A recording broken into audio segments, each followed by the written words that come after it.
Thanks, David. So, Obscura creates experiences that invite people to see the world in a different way. My own personal experience growing up, I lived outside of society. I had hippie parents, and it allowed me to, when I integrated with society, see the world in a very different way. I saw the systems that humans created, and I didn't understand why they were built the way they were. And we've seen a lot of people talk about that today, that collectively we're all redesigning the systems of our planet today. We've been looking at one fundamental system, which is the human psyche and how humans think, what our belief systems are, and how we project them in the world through how we build the world today. At Obscura now, we're a team of 70 people that are focused on redesigning the world through perception and inspiring people to think differently and to see the world in a different way. I'm going to show you a little video of some of our work.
Use the power of light to communicate,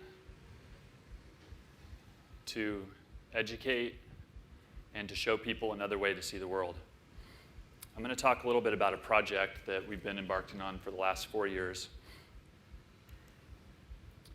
In 2011, we met Academy Award-winning director Luis Hoyos. Some of you may have seen his film, The Cove, which was about the dolphin industry in Japan. He was just beginning work on his next film, which was called Racing Extinction. It's about the potential of a sixth mass extinction on planet Earth created by humans. When we met Louis, he asked us, could we help him create a movement? Could we help him inspire people to see the world in a different way so that we could all get behind understanding how to protect species on planet Earth, which, if you think about it, is a lens for all of life on planet Earth. It's the fundamental systems that allow for the possibility of life on Earth, and they're being destroyed by humans. I'm going to show you a little clip from the film.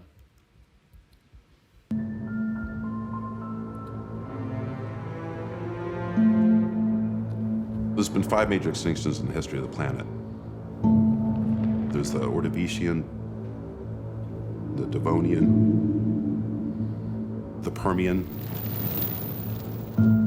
there's the Triassic, Jurassic, and then the KT extinction. the one that killed the dinosaurs. It's very difficult to comprehend in deep time, 4.6 billion years of Earth's history. So if you take, say, the history of the Earth and try to squeeze it into a 24-hour clock, where does man fit on that clock? A few seconds before midnight. That's it. We're the new kid on the block. What we're seeing now is called the Anthropocene, the new epoch. Anthropocene means the time of humans. It's when the impact of humans is leaving itself as a mark in the fossil record of the future. When it comes to the sixth extinction event, we have no problem identifying the cause. Humanity has become the asteroid. We're on that tipping point now, where it's either too late or just the beginning of a movement. So we joined forces with Louis and we set out to see if we could start a movement. The idea was to find a tipping point and really to get into the underlying psyche and people's consciousness so that we could actually see the world in a different way. So how were we going to do that? We figured if we could reach 1 billion of the 7 billion people on planet Earth, maybe we could get them to see differently, and it might actually change not just one behavior pattern, but just fundamentally how we actually see our place as humans on planet Earth and how we relate to our environment and how we build our systems and how they're actually nested within the systems of the planet. They're not separate from that. And we've seen a lot about that today, actually, people redesigning the financial systems, redesigning government systems. And so this is actually going on. This movement is happening. We're just using our form of communication to kind of help nudge people along in our way. So our original idea for the film was, we thought, what if we could show people what it would be like if all of the sea life actually took over our planet and our world? So we started out with the idea of a reverse invasion of Manhattan. So crazy concept, massive to try to undertake. There weren't enough video projectors on the planet to actually pull it off, or we couldn't get enough funding for it. So we set our sights on a couple of other buildings. The Empire State Building, which is a symbol of progress and also of capitalism. So there's kind of a metaphor there. We wanted to project sea life onto it, so there's kind of a something in the communication there between capitalism and sea life. And so we figured what we needed to do was project iconic images that people could photograph, that could be picked up by the press, that could go out and everybody could absorb and share on social media, because we needed this to spread very quickly. Louis, being a National Geographic photographer in the beginning, had a lot of friends who are all the most amazing wildlife cinematographers and photographers on the planet. And we started to expand that, as you'll see, into people and into nature, and to look at our entire planet. We actually had field recordings of endangered species that currently don't exist, the largest sound library at our disposal. So we had the most amazing content to work with. And everybody gave it to us for free to use because they believed in the cause and they believed in us. And if you think about it, the reason they believed in the cause is not because they're reading the press about climate change or they're reading scientific journals or studying the data. It's because they're on the front lines. They're photographing the same spots year after year for decades, and they're seeing our oceans, our forests, everything on the planet diminish at an alarming rate. So we took these iconic images and we projected them on a few of these buildings, and I'm going to show you what that looked like. Each year, about 1 in a million species should expire naturally. In the next few decades, we'll be driving species to extinction 1,000 times faster than they should be. We've always thought that pictures have power. They have the power to astound, and they have the power to illustrate. They have the power to convince the unconvinced, the hardest job in the world. I still love the idea of sharks on Wall Street. It's had like a whale going by, and then it jumps off into some other building. They're beautiful. Travis had drawn up an illustration of a mobile projection vehicle. Just looking at the plans, it opened up a whole new world of possibility. With a mobile projection, we can go anywhere we want with it. We can take it to the highways, we can take it to big buildings, we can take it to the streets. We've taken inspiration from ocean creatures like plankton, cuttlefish, that use the light as a communication device or a camouflage, and added an electroluminescent creature.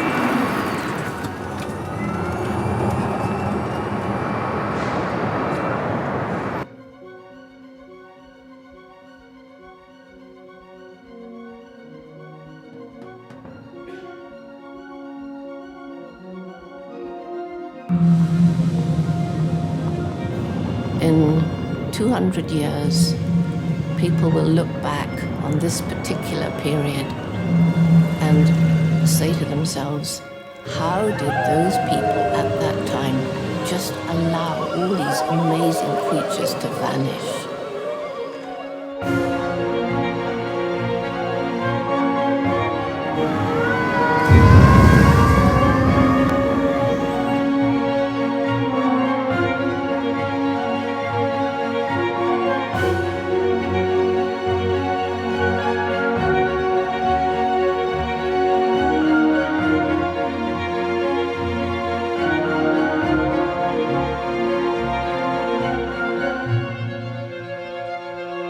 I see it, and I believe that the Vatican sees it, is they're using this as a much more modern form of communication to bring their message up into the 21st century.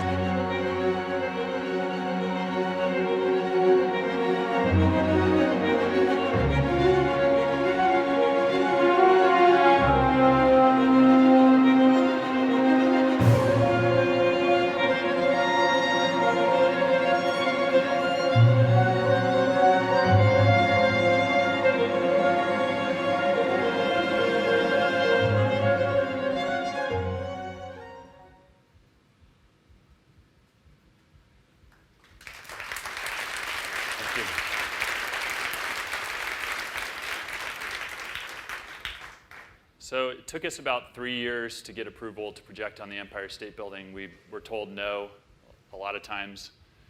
We tried everything we could.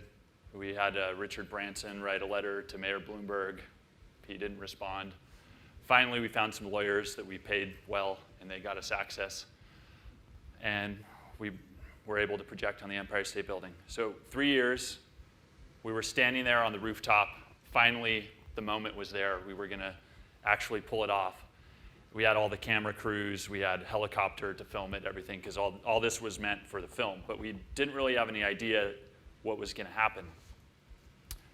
2 days before, the New York Times placed a one-page photograph of a snow leopard on the Empire State Building, a rendering that we did. And that was picked up and syndicated by the press, and it spread. And we didn't really have any idea because it was all happening so quick.